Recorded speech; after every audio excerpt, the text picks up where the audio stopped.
काटेर हेर्नु त टाउका टाउका खस्ने भएछ न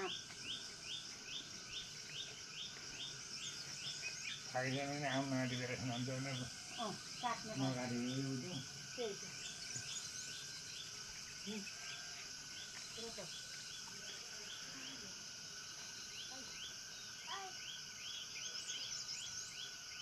हामी बुटवलबाट यहाँ चाहिँ ससुरा बुवालाई भेट्न भन्दै आँपचौर आएका छौँ र यहाँ आज बिहान लौरो टेकेर वरपर गर्नुभएको छ। आउन यसो एउटा भिडियो बनाऊँ भनेर चाहिँ भिडियो बनाएको हो। यसरी चाहिँ बाबुछोरी भएर आँगनमा वरपर गरिराख्नु भएको छ। अब चाहिँ अलिअलि हिँडेपछि खुट्टा तानिन्छन् भन्ने हिसाबले शीतल छ, बिहान हो।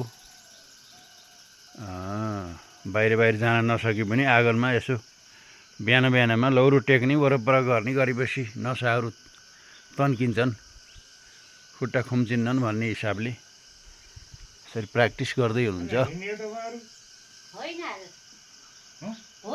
आज होइन, भोलि हो। भोलि जाने हो।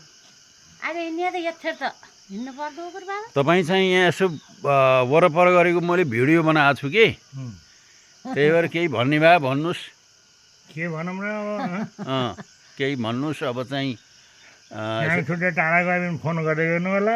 हजुर अब बातचित फोनमा हुने हो। हजुर हजुर सामने कुरा हुने कुरा हरायो भनेरलाई होइन, यो भिडियोमा फोन गर्दा त सामने भेट भएर कुराहरू जस्तै हुन्छ हुन त। अहिले त अब 5 महिना त आइन्छ बाबा।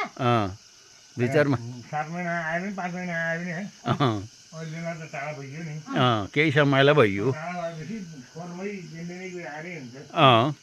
त्यही त।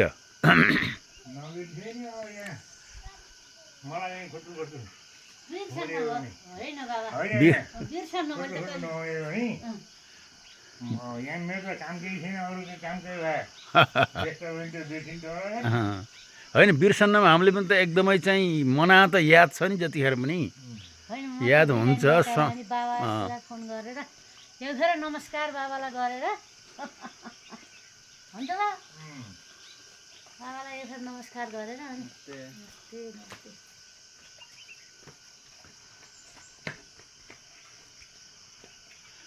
यसरी चाहिँ आँप फलेको छ आँगनका नजिकै।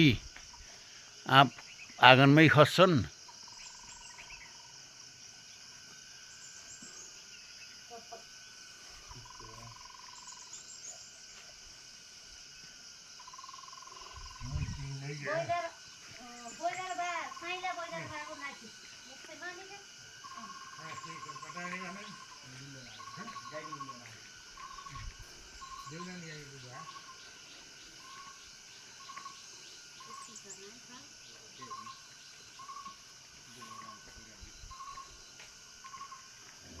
यसरी यो गाई पनि भर्खरै ब्याएको छ।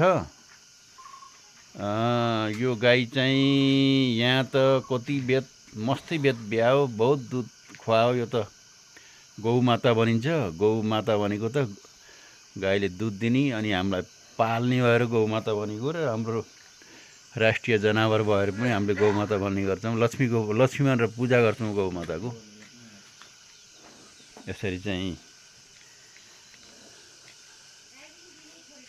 यसरी उही गाईले जन्माएको यो बाछी पनि एकदमै गाई जत्रै हुन थालिएको छ। भर्खर बाछी जन्मिया छन् यिनी गाईले त यो घरमा त कति दुध दिएर कति खुवाइन। अब यो गाई त माताजी भएर त जन्मिरहेछन्।